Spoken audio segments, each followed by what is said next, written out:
Inspiratory and expiratory mechanisms ගැන ඉගෙන ගන්නකොට ඔයගොල්ලන්ට බේසික්ස් දෙකක් අවශ්‍යයි. එකක් තමයි interpleural pressure කියන concept එක. Interpleural pressure කියන්නේ විස්තර කරන parietal pleurals දෙක අතර තියෙන pressure එක. ඒක always subatmospheric නැත්නම් negative. and අනිත් දේ තමයි ඔයගොල්ලන්ට important වෙන මේකේ compliance එක.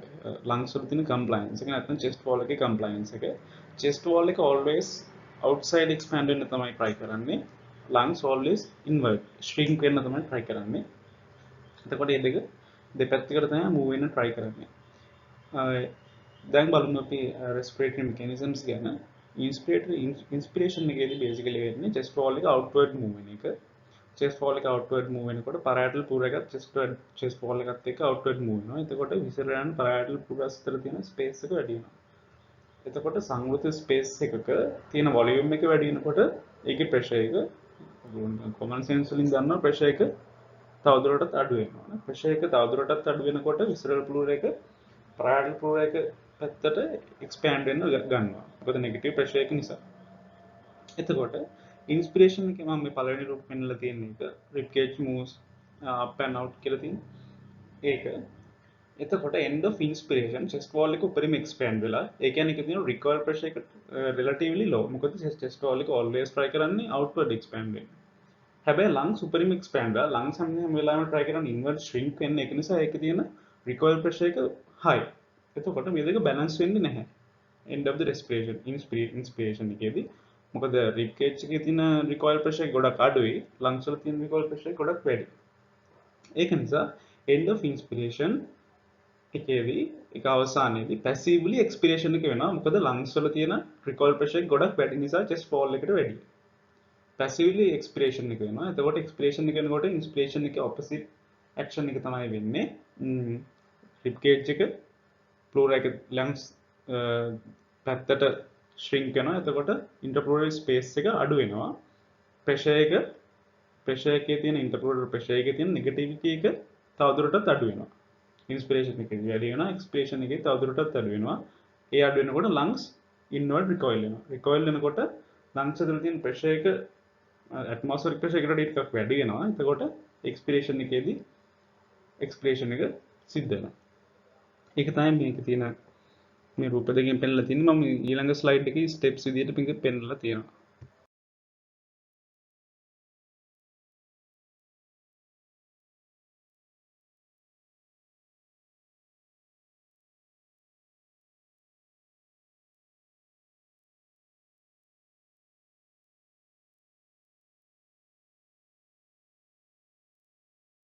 In this video, we're going to look at spirometry and look at the differences between normal, obstructive pulmonary disease, and also restrictive lung disease. It is a good idea to recap the lung volumes and lung capacities before looking into this video. So one way to monitor lung function is by using a lung function test, such as a spirometry.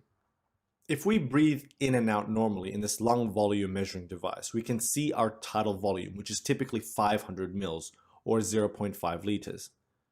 The graph here, the x-axis you can say is just the time, and on the y-axis is the lung volume. So going up the y-axis is inspiration. The lung volume will increase when we inspire air in. And going down the y-axis is expiration. The lung volume will decrease when we breathe out, obviously. So now imagine taking a maximal deep breath in. This is the inspiratory reserve volume, also known as IRV. And now imagine taking a normal breath or normal breaths and then having a maximal expiration. This is your expiratory reserve volume, or ERV. And the air remaining in your lungs after the maximal expiration is the residual volume, or RV. You just always have that there. Using these lung volumes, you can measure the lung capacities. The lung capacities help define functioning lungs. The vital lung capacity refers to the maximum amount of air expired from a fully inflated lung. This means it's the tidal volume, TV, plus the inspiratory reserve volume plus the expiratory reserve volume. The functional residual capacity, which should not be mixed up with the residual volume, represents the volume of air remaining in the lungs after expiration of a normal breath. So it's residual volume plus expiratory reserve volume. Very important is also the total lung capacity, which is the sum of all the lung volumes. In a typical adult male, it's about 6 liters. We will use a typical adult male total lung capacity as an example in the following scenarios. So this first graph represents a normal lung. Air coming in and carbon dioxide coming out. The alveoli are inflating and deflating normally. Dynamic measurements of lung volumes and capacities have been used to help determine lung dysfunction. The vital capacity is really important to remember. Again, it's the tidal volume plus the inspiratory reserve volume plus the expiratory reserve volume. The forced vital capacity is basically the same thing as the vital capacity, but by definition, it is the largest amount of air that can be expired after a maximal inspiratory effort. So you breathe very deep in, and then you breathe out fully. The forced vital capacity is frequently measured clinically as an index of pulmonary function. It gives useful information about the strength of the respiratory muscles and other aspects of pulmonary function. Let us draw it in a graph of a normal lung. Here you have the volume on the x-axis and flow through the lung on the y. So a normal adult has a total lung capacity of 6 liters. So here is the volume set here at 6 liters. So from 0 to 6 is the total lung capacity. The forced vital capacity, FVC, is again the largest amount of air that can be expired after you take the maximal breath in. The spirometry helps document and measure all this. So imagine taking a deep breath in and then exhaling it out as forcefully and as quickly as you can. We can thus say this is your vital capacity or forced vital capacity, which in reality is your tidal volume plus your inspiratory reserve volume plus your expiratory reserve volume. Thus, the remaining air in our lungs after a maximal expiration, if you remember, is your residual volume. We can look at the forced vital capacity on a different graph by also introducing time. When we introduce time, we can calculate another component. Here we are looking at time on the x-axis in seconds, 1, 2, 3, 4, 5, 6, 7, 8, 9, 10. And then on the y-axis is the volume of air in the lungs in liters, so 3 liters here and 6 liters. Remember, 6 liters is the total lung capacity in an adult male. Here is the volume of air expired by a normal adult man during a forced expiration after a deep inspiration, which again is your forced vital capacity. And here it's about 5 liters. And this again is your forced vital capacity. Thus, again, the air volume remaining in the lungs after maximal forced expiration is your residual volume. Now, this is an important concept. See if you can follow. The fraction of the vital capacity expired during the first second of a forced expiration is referred to as the forced expiratory volume, or FEV1. So from the graph, the forced expiratory volume in the first second FEV1 to the forced vital capacity FVC ratio can be calculated. 4 liters divided by 5 liters, which is 0.8 or 80%. And again, this is normal. We will look at how this changes with certain diseases. So let's look at what happens in COPD, where we have gas trapping and we have obstruction of the airways. Many changes are seen in lung volume and lung capacities. In obstructive airway disease, straight away we can see an increase in total lung capacity This is why it is common to see features of an enlarged chest in patients with COPD. The tidal volume remains the same. However, the inspiratory reserve volume decreases, the expiratory reserve volume increases, and the residual volume increases as well. Thus, if we were to calculate the lung capacities, the vital capacity, or also we can straight away say the forced vital capacity, is the same or maybe decreased. The functional residual capacity is increased, and the total lung capacity, as mentioned, altogether increases. The reason behind these changes in lung volume and capacities are two main things. Firstly, the reduction in airflow to the lungs due to obstruction. And then you have what's called air trapping. The air remains in the lungs at expiration. As a consequence, you get hyperinflation and consequently an increase in your functional residual capacity. Now let's see this using a spirometry and compare it to the normal on the left side. Again, here we have the graph with volume in liters on the x-axis and flow of air through the lungs on the y-axis. The forced vital capacity, FVC, again, is the largest amount of air that can be expired after maximal inspiratory effort. Here in the dotted black line is normal forced vital capacity, normal full inspiration, and then normal full expiration. And this is obstructive lung disease. The whole graph shifts to the left because you have an increase in residual volume and an increase in total lung capacity, more than 6 liters. Your vital capacity, or forced vital capacity you can say, remains the same. But all up, your total lung capacity has increased because of the increase in your residual volume, or better, because of the increase in your functional residual capacity. You can see here the characteristic kink in the obstructive lung disease patient during forced expiration. This is because of the obstruction. And also the flow decreases slightly because of the obstruction through the airways.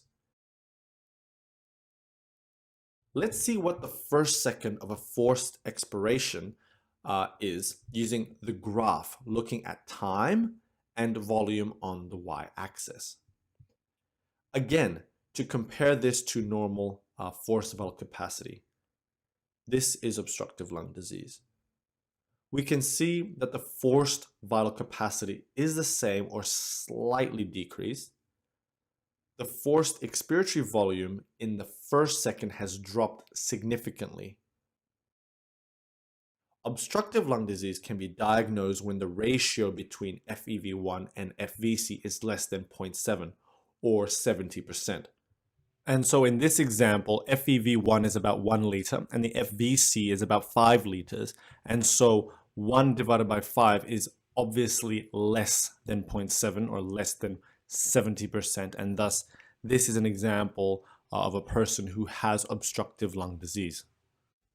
Finally, let's look at restrictive lung disease. These conditions include pneumoconiosis, sarcoidosis, amongst many other things. In restrictive lung disease, you have restriction, like fibrosis in the lungs, which impair lung compliance. So the tidal volume remains the same, but you have all this restriction in the lung, all this fibrosis, and so your inspiratory reserve volume is reduced, and your expiratory reserve volume is reduced, and your residual volume is reduced as well. Everything is reduced. Thus, your forced vital capacity is reduced. The functional residual capacity is reduced, and surprisingly, your total lung capacity is reduced. The reason for this again is because of pulmonary fibrosis or changes in the lungs that lead to restriction and lung compliance. You get stiffness, restriction, and because of this stiffness, you have reduction in lung volumes and lung capacities.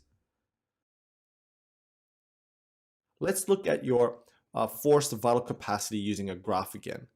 The dotted black line represents normal forced vital capacity, which is the largest amount of air that can be expired after a maximal inspiratory effort.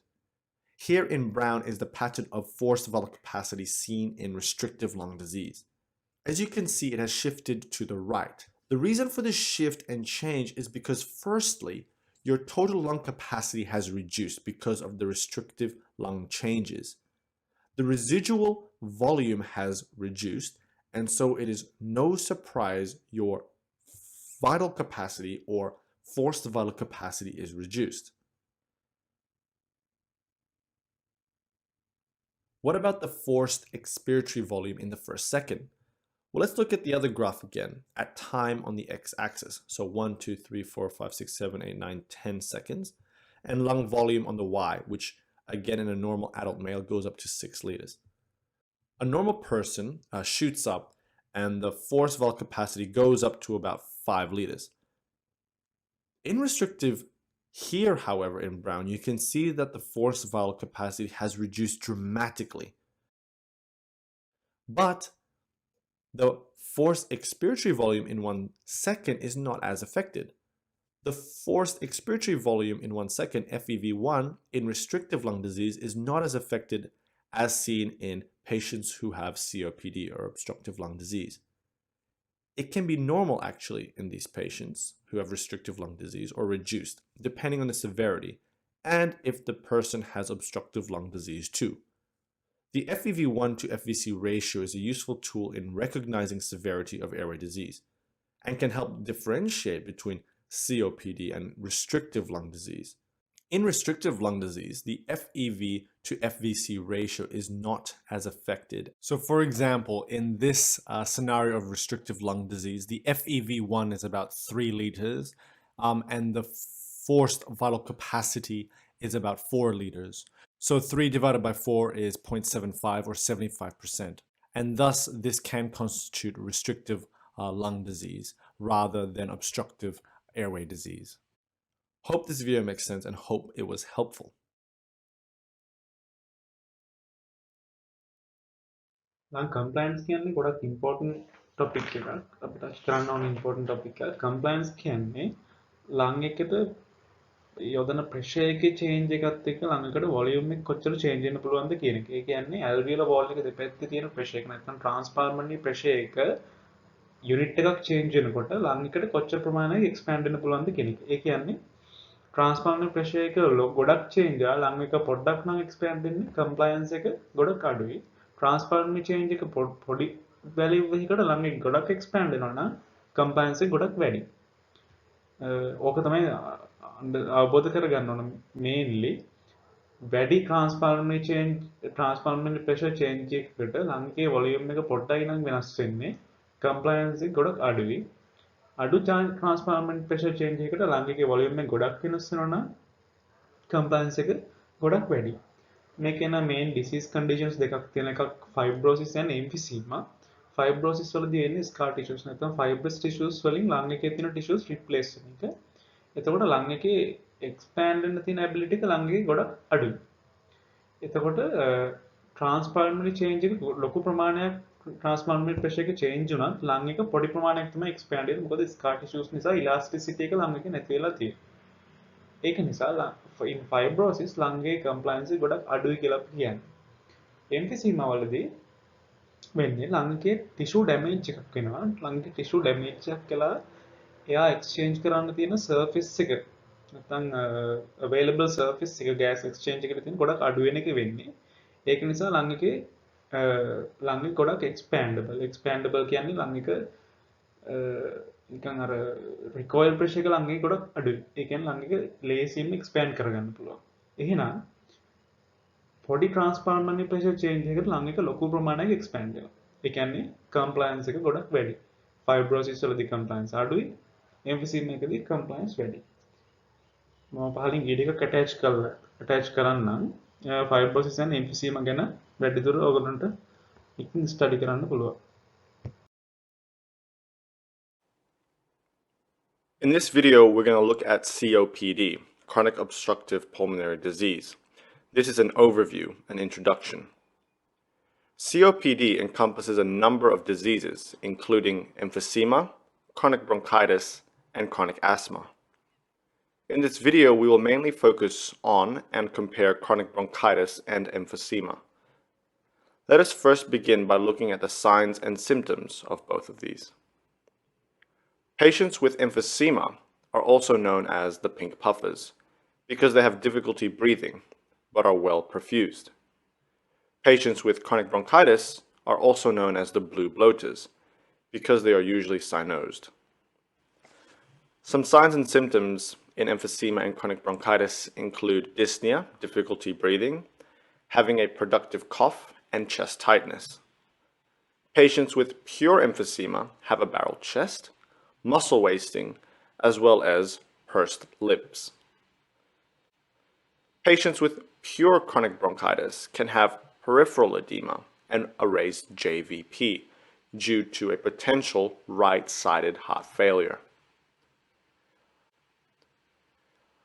Let us now look at the pathology.